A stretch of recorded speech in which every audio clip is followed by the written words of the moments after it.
What if every road disappeared tomorrow? No highways, no cars, no trains, no airplanes, no GPS. Just you, the wilderness, and a destination somewhere beyond the horizon. It sounds impossible today, but for nearly all of human history, this was simply life. Every journey began with a single step. Every meal had to be hunted or gathered on foot. Every new land had to be reached without a map, without a guide, and without any guarantee survival was even possible. Yet despite these conditions, humans achieved something no other species ever has. We spread across every corner of the planet, and the strange part is we were never the fastest animals on Earth. A cheetah could outrun us in seconds. A horse could leave us far behind. Even wolves were quicker. So how did the slowest traveler become the greatest explorer in history? The answer was never speed. It was endurance. Our feet absorb shock with every step. Our tendons recycle energy instead of wasting it. Millions of sweat glands cool our bodies under the blazing sun while other large mammals are forced to stop and rest. Humans don't win because they're faster.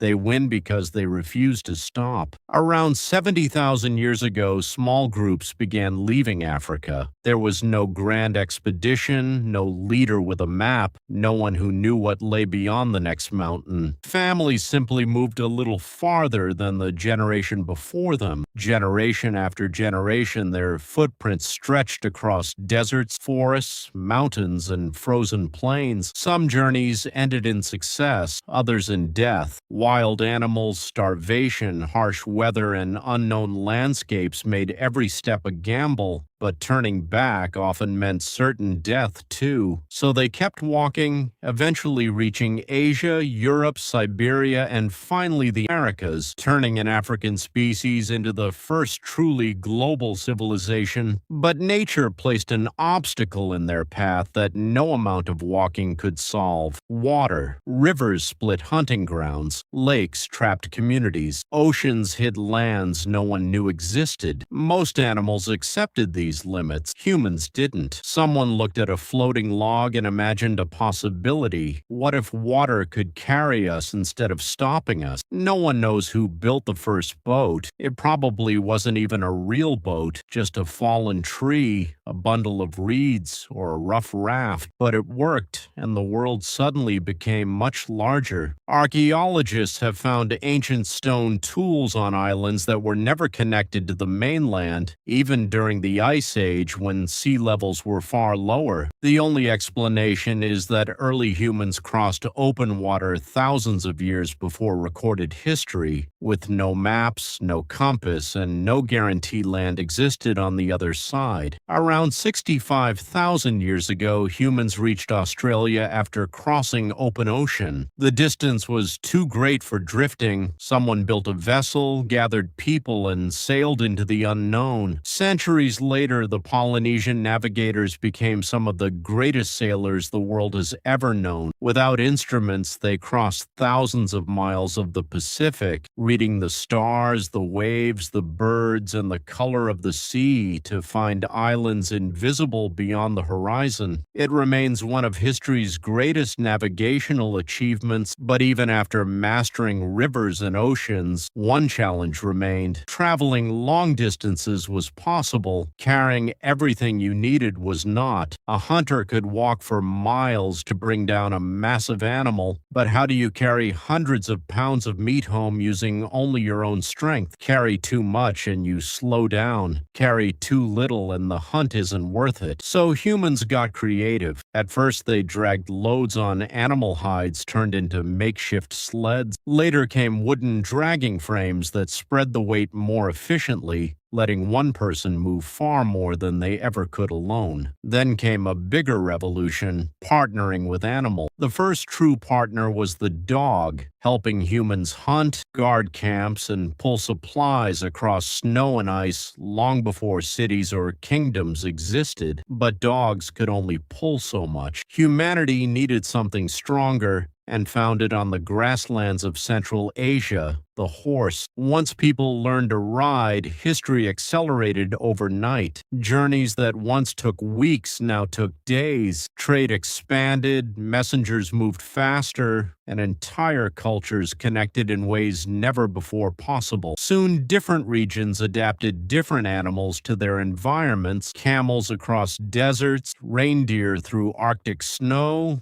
llamas through the Andes, donkeys over rocky terrain. For the first time, people could move not just themselves, but their families, food, tools, and future. One invention was still missing, so ordinary today that we barely notice it: the wheel. Ironically, humans had already crossed oceans and built thriving societies before it existed. The earliest known wheels appeared only around 5,000 years ago, and they weren't built for transport at all. They were used by potters to shape clay. Only later did someone ask, what if this spinning circle could move heavy loads instead? The first wooden wheels were heavy and clumsy, often stuck in mud, but they improved over time. Lighter designs and stronger materials followed, and soon wagons and chariots could carry far more than any human or animal alone. Then came roads, connecting towns and cities, spreading trade and ideas, and turning isolated communities into powerful empires. For the first time in history,